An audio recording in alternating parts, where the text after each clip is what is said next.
नमस्कार दोस्तों, आज मैं आपको धर्मराज जी की कृपा की कहानी सुनाने जा रही हूँ। प्रेम से बोलिए धर्मराज जी की जय हो। एक समय की बात है, स्वर्गलोक से धर्मराज जी धरती लोक पर भ्रमण करने जा रहे थे। तब चित्रगुप्त जी धर्मराज जी को जाता हुआ देखा और कहने लगे, हे प्रभु, आप कहाँ जा रहे हैं? इस पर धर्मराज जी ने कहा, चित्रगुप्त, मैं धरती लोक पर भ्रमण के लिए जा रहा हूँ। इस पर चित्रगुप्त जी ने कहा, मैं भी आपके साथ चलूंगा। दोनों जन धरती लोक पर भ्रमण करने जा पहुँचे और जैसे ही उन्हें कुछ समय बीतता है, वह दोनों थक जाते हैं। उन्हें बहुत जोर से भूख लग जाती है। फिर कुछ खाने की इच्छा से एक गांव में पहुंचते हैं और वहां एक सेठ का दरवाजा खटखटाने लगते हैं। तभी उस घर से एक सेठानी बाहर आई, तिलमिलाते हुए कहने लगी, बोलो महाराज, क्या चाहिए तुम्हें? दोपहरिया के समय मेरी नींद खराब करके रख दी। तब बड़े प्रेम से धर्मराज जी ने उत्तर दिया, हमें कुछ खाने का मन कर रहा है।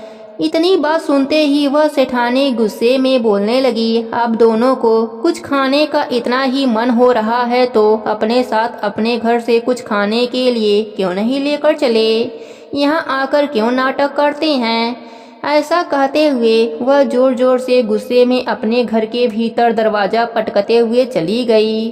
धर्मराज जी और चित्रगुप्त जी कुछ आगे चले। कुछ दूर पर एक बुढ़िया माई मिली। बुढ़िया माई कहने लगी, अरे मैं तो धन्य हो गई, मुझे आपके दर्शन हो गए। प्रभु बताइए, मैं आपकी क्या सेवा करूं? बड़े प्रेम से धर्मराज जी ने उत्तर दिया और कहा, देखो, हमें कुछ खाने का मन है, क्या तुम हमें जिमाओगी? बुढ़िया माई ने कहा, हाँ हाँ, क्यों नहीं प्रभु, अगर आपको जिमाऊंगी तो मेरे तो भाग्य ही खुल जाएंगे। भगवान को अपने हाथ से जिमवाना यह मेरे जीवन की सबसे बड़ी खुशी की बात है कि मैं स्वयं भगवान को जिमाऊंगी। ऐसा कहते हुए वह अपने घर से एक लोटा लेकर बाहर की ओर जाने लगीं। तब उसे जाता देखकर भगवान ने उससे पूछा, अरे बुढ़िया माई, तुम कहाँ जा रही हो यह लोटा लेकर? बुढ़िया माई ने कहा, प्रभु, मेरे घर में चावल, दूध और खाड़ नहीं है, उसी को लेने जा रही हूँ। भगवान ने कहा, अरे तुम अपने घर में जाकर भीतर तो देखो, तुम्हारे घर में भंडार भरे हुए हैं, चावल के, दूध के, खाड़ के। तब बुढ़िया माई खुशी से घर के भीतर गई।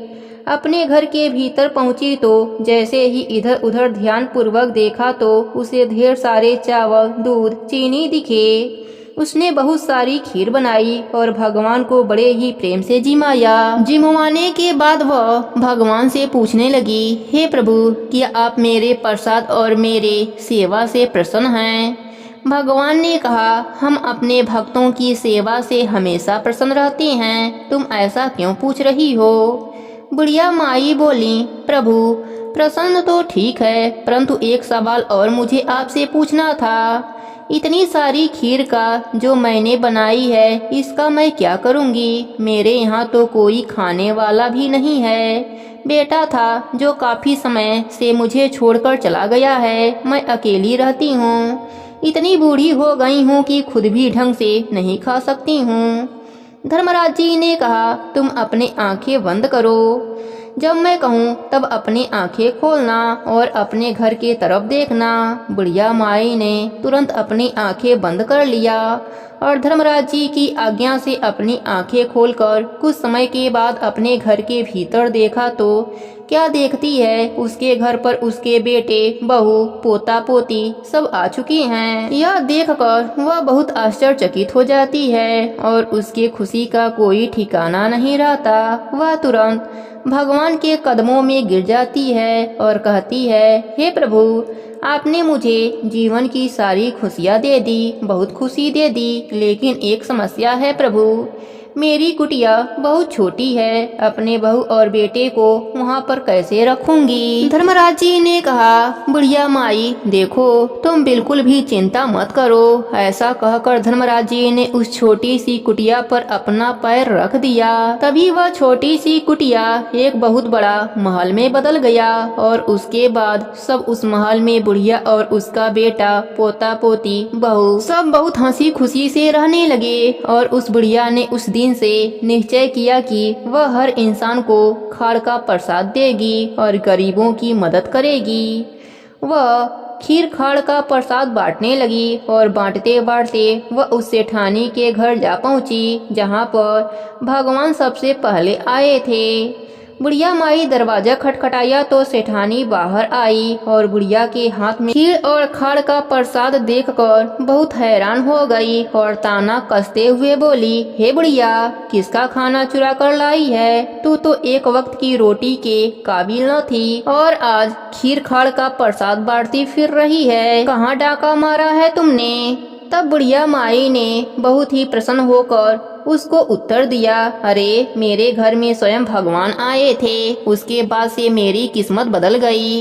तभी से मेरे घर में किसी भी चीज की कमी न रही, धन की ना ही सुख की। सेठानी ने कहा, अच्छा, वह भगवान धर्मराज जी और चित्रगुप्त जी थे। मुझे तो लगा कोई नौटंकी करने वाले हैं। मैंने तो अपने घर से रफा दफा कर दिया और कुछ खाने को भी नहीं दिया। इसका मतलब मेरी किस्मत का तू खा रही है। तभी आजकल मेरे घर में खाने को अने नहीं और तू यहाँ खीर बांटती फिर रही है। लेकिन सुन ले बुढ़िया, तू जो खा रही है वह मेरे हिस्से का है और मैं जा रही हूँ माफी मांगने। ऐसा कहकर वह सेठानी दौड़ती दौड़ती भगवान को खोजने लगी।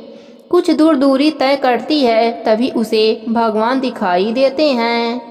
सेठानी उनसे माफी मांगते हुए कहती है, हे भगवान, मुझे माफ कर दीजिए। मुझे लगा कोई नौटंकी करने वाले आए हैं, इसलिए मैंने अपने घर से रफा दफा कर दिया। पर प्रभु, मैं नहीं जानती थी कि वह आप हैं, नहीं तो मैं आपको भरपूर भरपेट भोजन कराकर भेजती। आप भी सोचते कि सेठानी से सही पाला पड़ा है, कितना बढ़िया जिमा कर भेजा है, उस बुढ़िया से भी कई गुना अच्छा। लेकिन आप मेरे किस्मत की थाली उसे कैसे दे सकते हैं?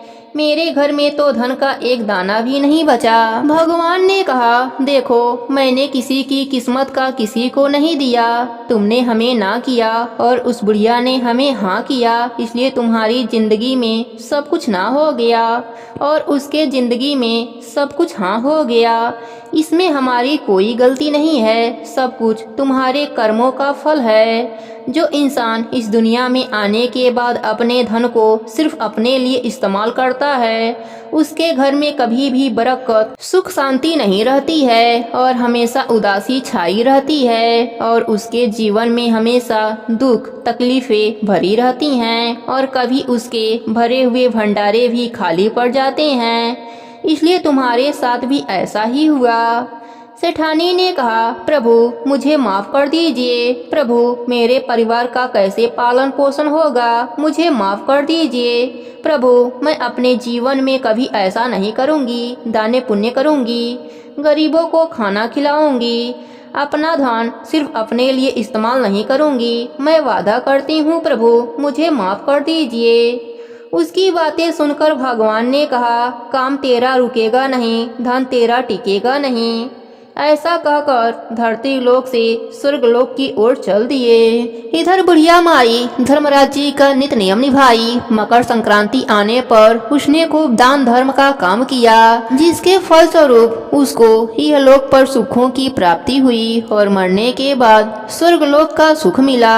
हे धर्मराज जी, जैसी कृपा आपने बुढ़िया माई पर करी, वैसी ही कृपा अपने सभी भक्तों पर करना। सबके नित्य नियम को पूर्ण करना। कहानी अधूरी हो तो पूरी करना, पूरी हो तो मान रखना। प्रेम से बोलिए धर्मराज जी की जय हो, चित्रगुप्त जी की जय हो।